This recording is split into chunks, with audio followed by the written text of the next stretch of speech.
following are reported financial figures from the annual financial statements for year 5. From the income statement, net sales were $27 million. Gross profit was $15 million. Total operating expenses were $9 million.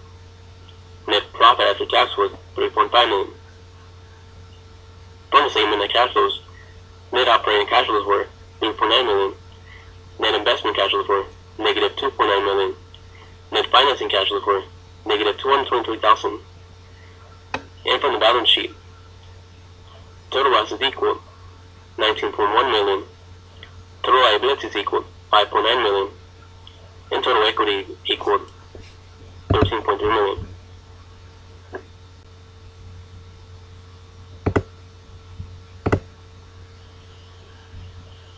The following are reported financial figures from the annual financial statements for year 6. From the income statement, net sales were $30 million. Gross profit was $19.2 million. Total operating expenses were $9.6 million. Net profit after tax was $5.7 million. From the statement of cash flows, net operating cash flows were $6.4 million. Net investment cash flows were negative $700,000. Net financing cash flows were negative $5.3 million. And from the balance sheet, total assets equaled $16.5 million. Total liabilities equaled $6.8 million. And total equity equaled $9.7 million.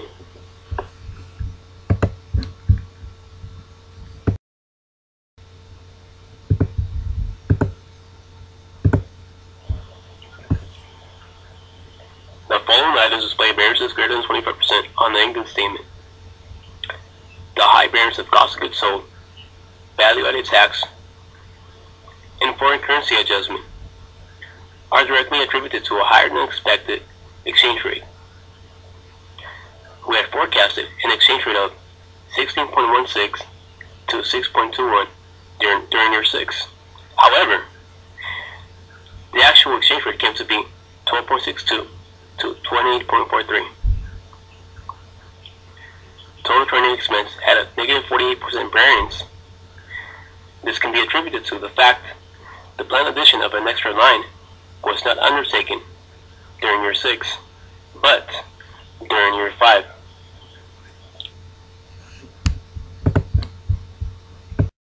CD interest had a negative 36% variance. This could be attributed to the fact less CDs were purchased than previously planned. A $6.6 million difference to be exact. The reason for this is because we decided to implement a different strategy during year 6 and use the excess cash to buy back shares of stock. And finally, net profit after tax had a 79% variance. This could be attributed to a lower cost of goods sold and operational expenses than previously planned.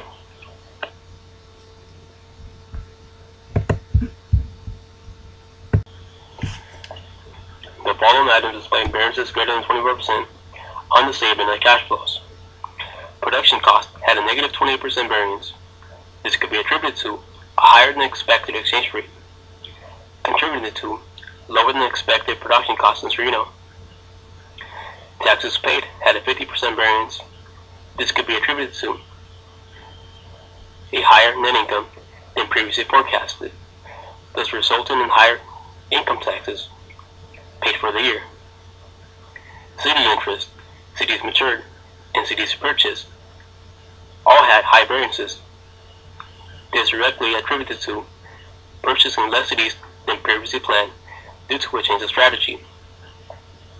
New equipment had a negative 100% variance. The reason for this is due to the fact previously planned addition of a new line occurred in the year before.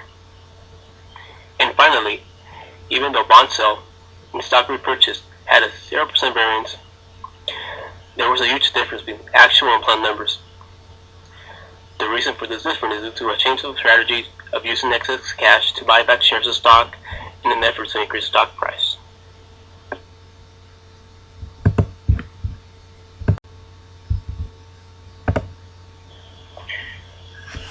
The following items display variances greater than 25% on the balance sheet. cities had a negative 65 variance, as stated before. This is due to purchasing a lower amount of cities than previously planned. Inventory had a negative 27% variance. This could be attributed to a variety of reasons. To begin with, many stockouts were experienced during year 6, resulting in lower than expected ending inventory. In addition, a lower than expected standard cost per unit, resulting in lower dollar value for inventory. The high variances of accounts receivable, net manufacturing plant and equipment, accounts payable, and accumulated foreign currency adjustment are directly attributed to a higher than expected exchange rate, reducing the standard cost per unit and dollar value of sales and expenses incurred as Reno. In addition, a lower than expected total training expenditure also led to a high accounts payable variance.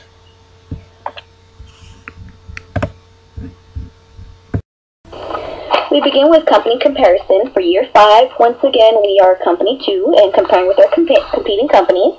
We look at the ROA. We are the second highest among our competitors with 18.3% and above industry average. We started slow in the takeover, and as sales increased, we got a better understanding of the industry. We're above the industry average because we are efficient with our equipment and producing goods. Next, we look at our ROE, which is 26.4%. We're once again second highest among the companies, and we are above our industry average. We accomplished this by issuing bonds to increase the ROE. Excuse me. Next to the MS, we are below our industry average of 23.45, and that is due to, according to our annual industry report, our sales is actually at 141.59%. Next, look at our SP, our stock price. We are actually above industry average. It's 2.71. Next, we look at our UPC, our unit production cost. Our goal is to reduce production costs by producing a minimum viability of products while prioritizing and spending on employee training to improve workers' productivity. We are actually below the industry average, which is our goal, 4.06, and are the lowest among competing companies. Now we look at our total net income. We are the second highest with our competitors and above industry average. Our company's strategy is to lower prices with consumers and to lower costs, which would result in better margins. Now let's look into our year 6. We look at our ROI. It's increased since year 5. We are the second highest with our competing companies and are still above the industry average. This shows us that we still have a good understanding of the industry, and we are still showing efficiency with our equipment and producing goods. We look at our ROE, which is 58.7%. We dropped from the industry average from the year before. Now we look at our MS, which is 25.47. We're actually above the industry average because our sales rose, according to the industry annual report, to 181.49%. And this actually ranks us within the second highest among the competing companies. Now we look at our SP, our stock price, which is $6.18.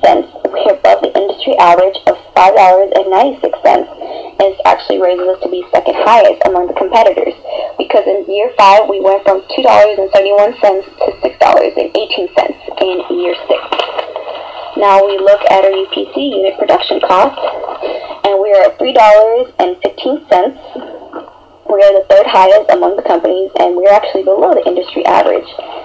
We wanted to actually lower our UPC to 3.15 on year 6 as one of our goals. Now we look at our total net income, which is second highest among the companies and above the industry average with $5,686,000. Because according to our annual industry report, our highest sales was 181.16%. We accomplished this by lowering our wholesale prices to be above $9.99,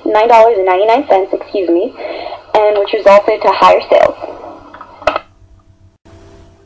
Now we look at our goals succeeded. One of our goals in our 2-year plan, we wanted to have a high stock price, which we did. We're below average on stock price, but in year 6, we ended with our stock price of $6.18. Our goal was to reduce production price, which we accomplished in the end of year 6 with $3.15. We actually accomplished in raising our net income, thus putting us in second place with our competitors.